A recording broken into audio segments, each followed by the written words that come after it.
So in this module, we're going to dive into the adventure that is social and emotional development among adolescents. And so in the first lecture, we'll talk about identity and moral development. Then we'll talk about relationships, both family and peer. And finally, we'll talk about developmental challenges. So starting with identity development, one of my favorite quotes from Avengers Endgame: "Everyone fails at who they're supposed to be, Thor. The measure of a person, of a hero, is how well they succeed at being who they are." What a great way to start talking about identity development.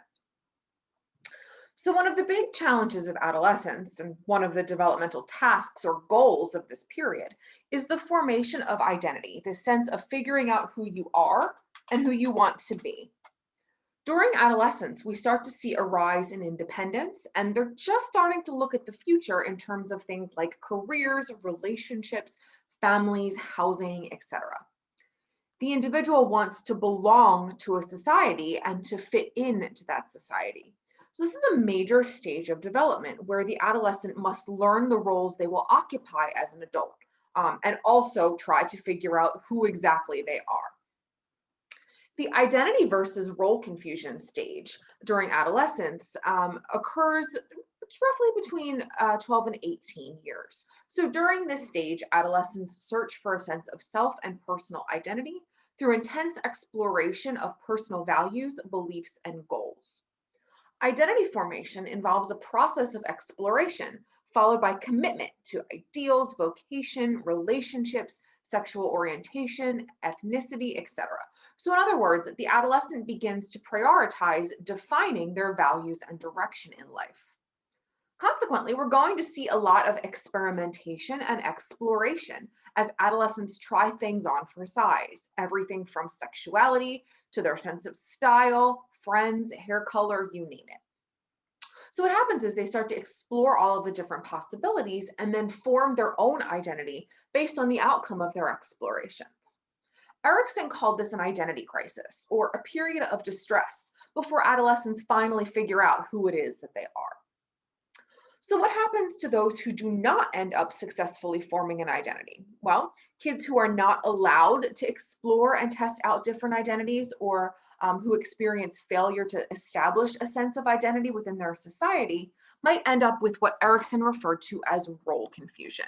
And this involves the individual being uncertain about themselves or their place in society. These individuals aren't sure who they are, what they like. They tend to drift from job to job or relationship to relationship.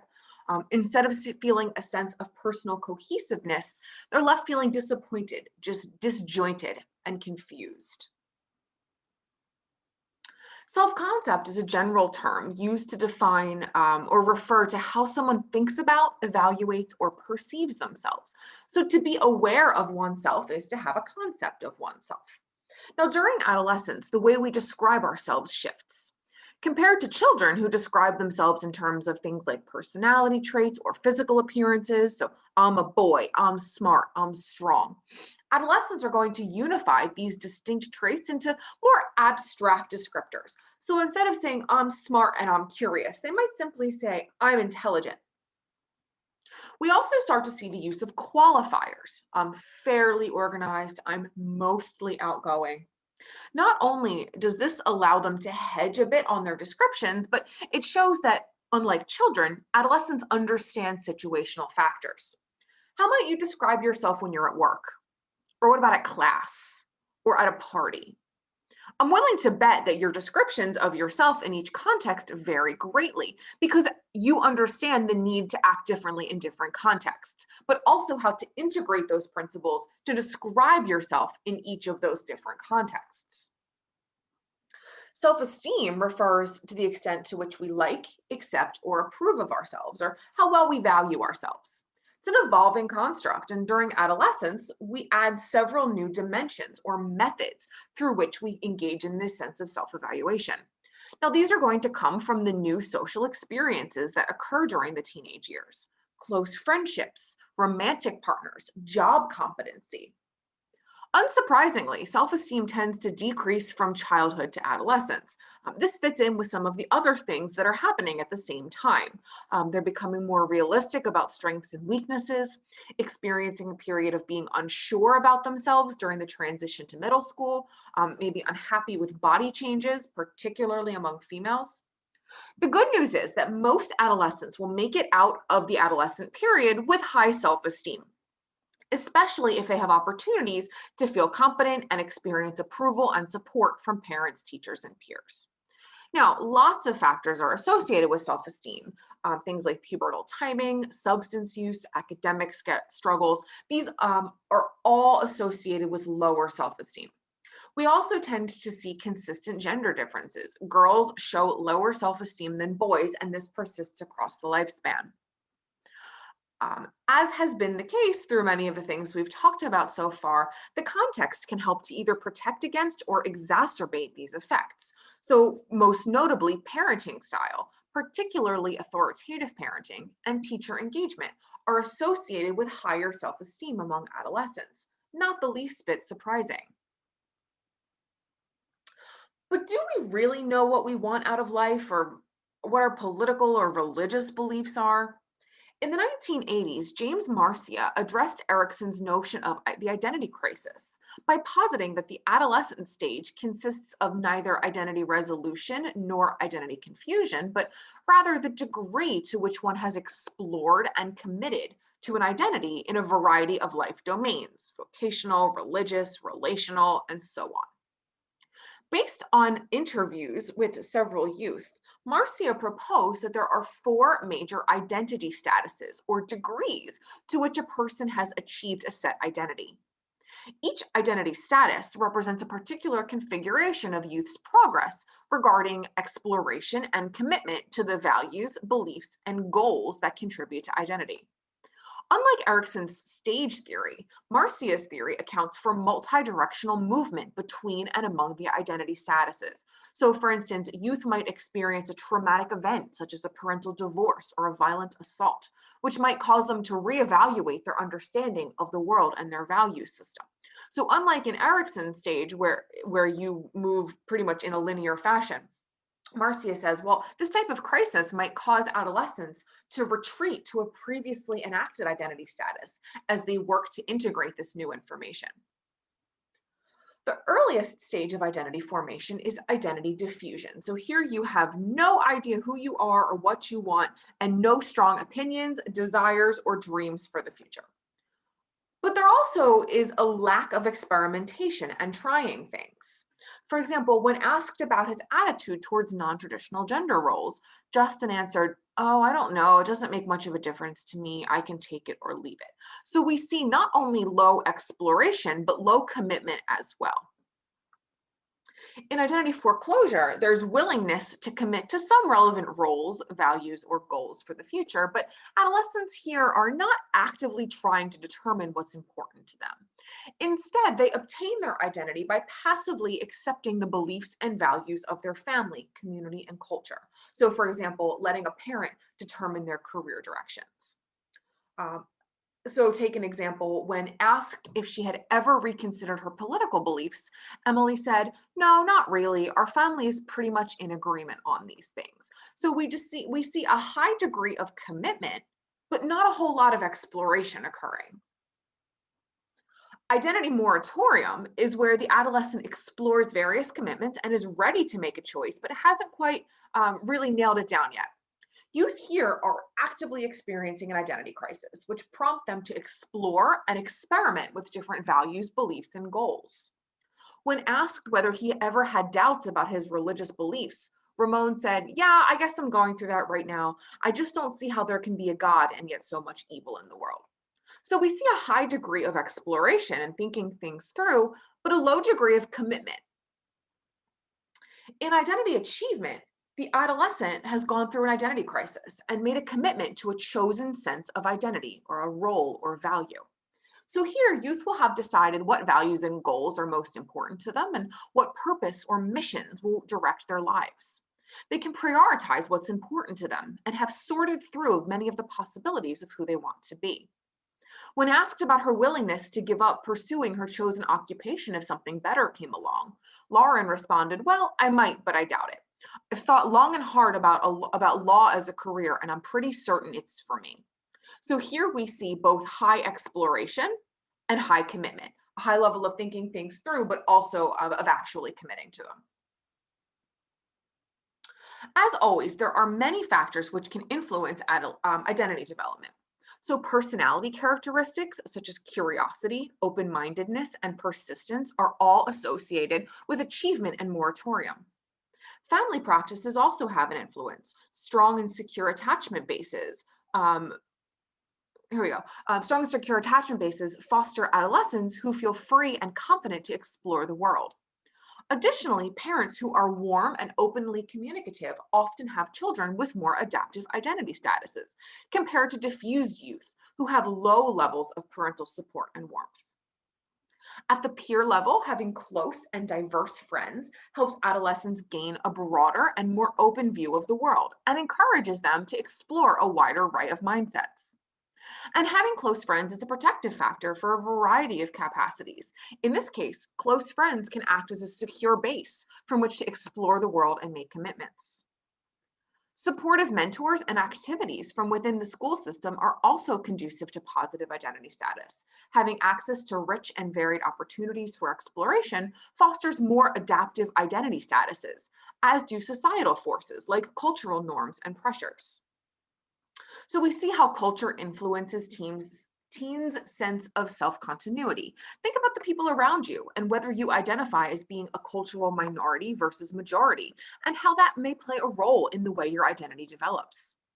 Research has found that cultural majority adolescents take a more individualistic approach, describing what's known as an enduring personal essence. And so this is a fancy way of saying that their core beliefs were stable and didn't really change much, regardless of what was going on around them. Along those lines, I want to talk a little bit about how ethnic minority adolescents form an identity and note that it's not the same as for those in the ethnic majority. I think this is particularly important, especially given what's everything that's going on in the world and the country around us today. In our increasingly diverse society, issues of race and ethnicity have become of utmost importance to psychologists. An ethnic identity refers to a person's social identity within a larger context based on membership in a cultural or social group. Current conceptualizations of ethnic identity within psychological research suggest that it's a complex, multidimensional construct, with members of ethnic groups potentially varying widely in their sense of ethnic identity. As they get older, minority youth begin to take notice of how their ethnicity affects their lives. Ethnic identity develops during adolescence and is passed from one generation to the next through customs, traditions, language, religious practices, and cultural values. And these identities are also influenced by things like popular media, literature, and cultural events. Ethnic identity may play a larger role among minority youth because they experience the contrasting and dominant culture of the majority group. Youth who belong to the majority ethnic culture may not even recognize or acknowledge their ethnic identity. So, let me give you an example from my own life. While I'm not an ethnic minority, I was raised Jewish in a very non Jewish area. So, I grew up learning all about Hanukkah and Passover and Purim. None of my classmates knew about these holidays because Judaism was the minority and so not something they ever had to learn about. But since I lived in a very non Jewish area, I also knew all about Christmas and Easter. So, what we see is a burden on minority individuals to take on the knowledge of the majority while also being expected to learn about their own ethnic or cultural identity. Research has shown that having a secure ethnic identity is adaptive. It's linked to higher self esteem, academic motivation, school performance, and resilience. But there are factors which can pose challenges to the formation of a positive ethnic identity. For example, acculturative stress or the psychological distress resulting from conflict between the minority and the host culture.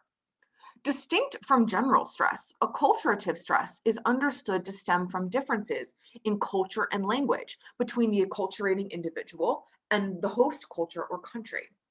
Furthermore, acculturative stress is believed to be more closely related to symptoms of anxiety than depression and associated more with the presence of negative emotions rather than the absence of positive emotions. There's also factors which support ethnic identity achievement, things like effective parenting and family ethnic pride, schools who support native languages and rights to quality education, and having same ethnicity peers all help to contribute to a positive sense of ethnic identity development. Moving on now, I want to talk a bit about moral development. Inspired by Piaget's work on the moral judgment of children, Lawrence Kohlberg developed a theory about how moral understanding develops. And so he would present 10 to 16-year-old American boys with hypothetical dilemmas involving conflict between two moral values. He would then follow up with the participants, interviewing them again after 3 years, 4 years, to see if and how their answers changed over time. Kohlberg thought that what determines moral maturity isn't so much the content of the response, rather, it's the way an individual reasons about a moral dilemma. So, do they actively grapple with the moral issues at hand? Do they show gains in perspective taking? Can they put themselves in the position of the different people in the scenario? There are 3 levels and 6 stages of Kohlberg's theory. The pre-conventional level comprises the first 2 stages. Here, the focus is on getting rewards and avoiding punishment. Stage 1 is punishment and obedience. What is seen as right is obedience to authority. So the individual's moral actions are motivated by avoidance of punishment. They're not really considering the interests of others or recognizing that those interests might be different from their own. They just don't want to get punished. Stage 2 is instrumental purpose. So here, what's right is what's in the individual's own best interest or involves an equal exchange between people. You hurt me, so I'm going to hurt you back. The conventional level, which is centered on social relationships, focusing on compliance with social duties and laws. In stage 3, good behavior involves doing what's expected by people who are close to the person or what people generally expect of someone in a given role, a son, a daughter, a parent. Being a good girl or good boy is important and entails having good motives, showing concern about others, and maintaining good relationships. In stage 4, moral behavior involves fulfilling one's duties, upholding laws, and contributing to society or one's group.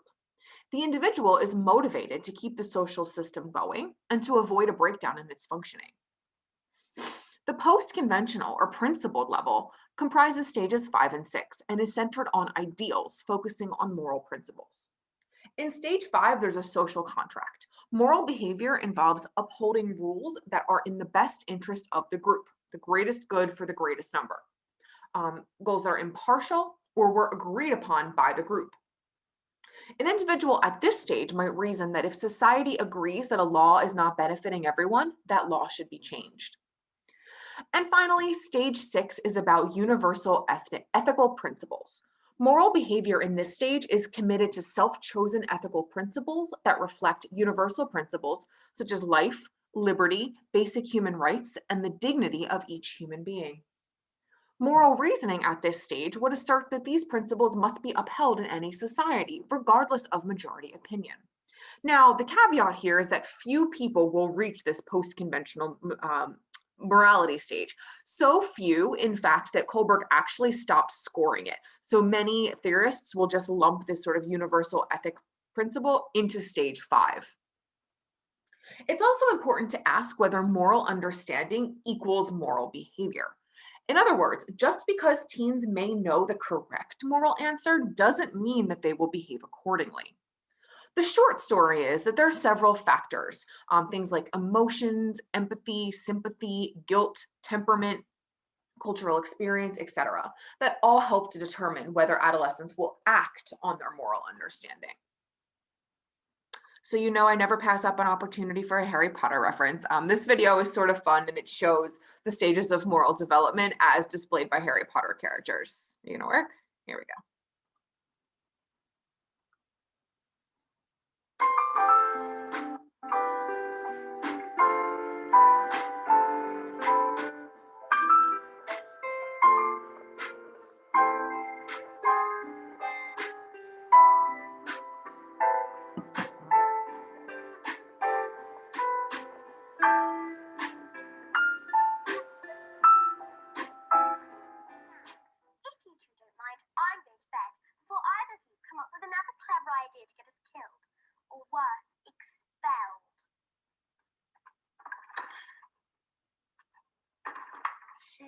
needs to sort out her priorities.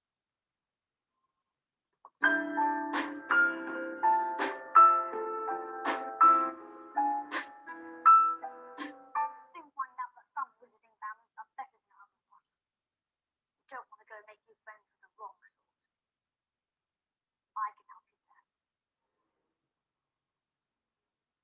I think I can tell the wrong sort myself, Max.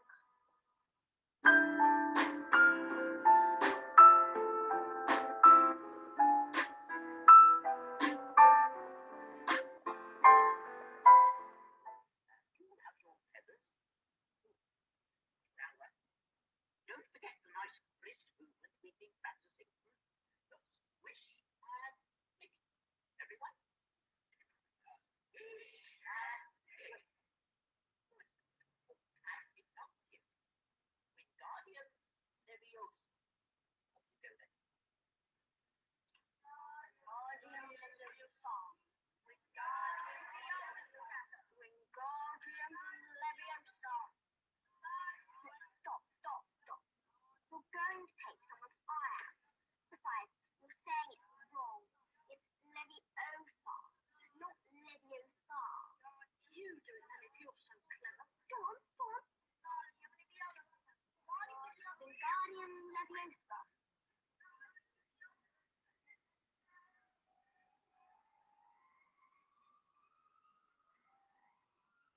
Oh, well done. See here, everyone. Miss Gray has done it.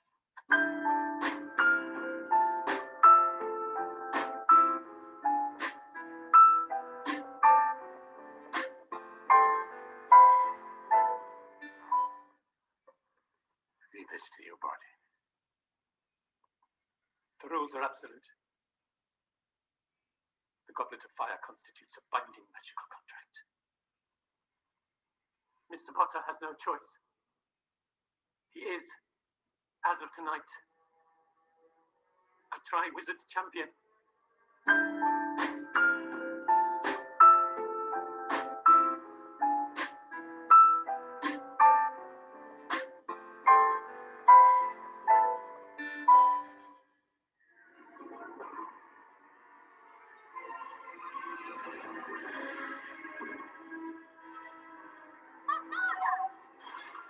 Besides, you're meant to be here, but you're innocent. And you know it. And for now, that'll do.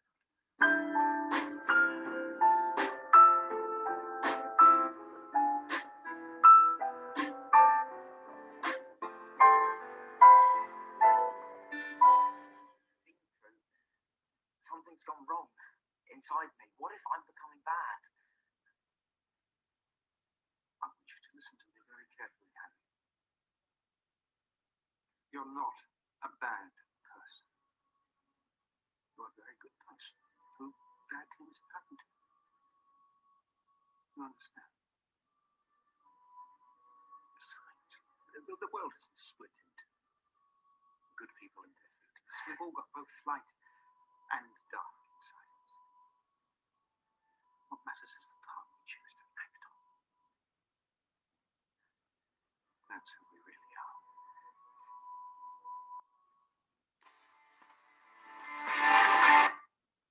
Okay, a little silly, but I actually think it does a decent job of describing the different stages. Okay, moving on.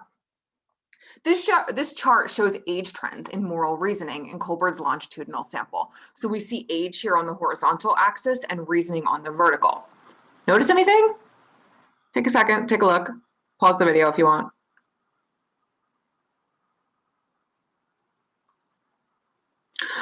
So some of the key points are that it's largely sequential. So the early stages are going to decrease and the later stages are going to increase over time. Obviously, there's some variation, but as a general rule, we see stage 1 dropping off, stage 2 dropping off, where we see stages 4 and 5 increasing.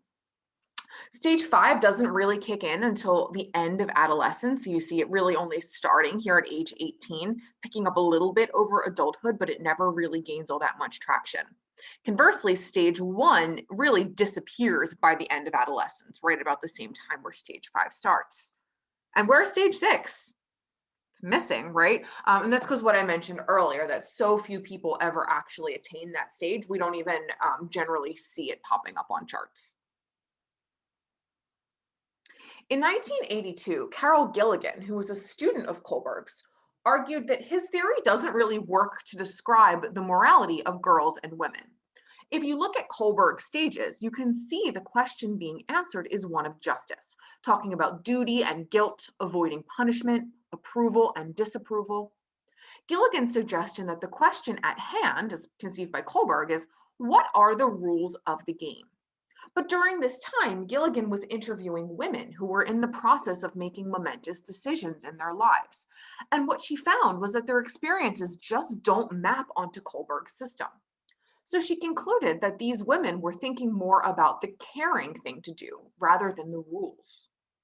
Gilligan also noticed Kohlberg's investigations showed that women scored lower or less developed in morality than men. So are women less moral than men? Gilligan didn't think so, although this idea went against a great deal of the popular psychological opinions of the time. Instead, she asserted that women were not inferior in their personal or moral development, but that they were just different. They develop in a way that focused on connections among people and with an ethic of care for those people rather than an ethic of justice. Now, themes of justice and caring appeared in the moral dilemma responses for both sexes, but Kohlberg's system really puts women at an innate disadvantage because females tend to emphasize care over justice, while the males would stress justice or focus equally on both. So, just an interesting sort of other perspective. Up next, we'll talk about relationships, and that will cover both family and peer. There's a lot going on here during adolescent social development, so we'll get into that next.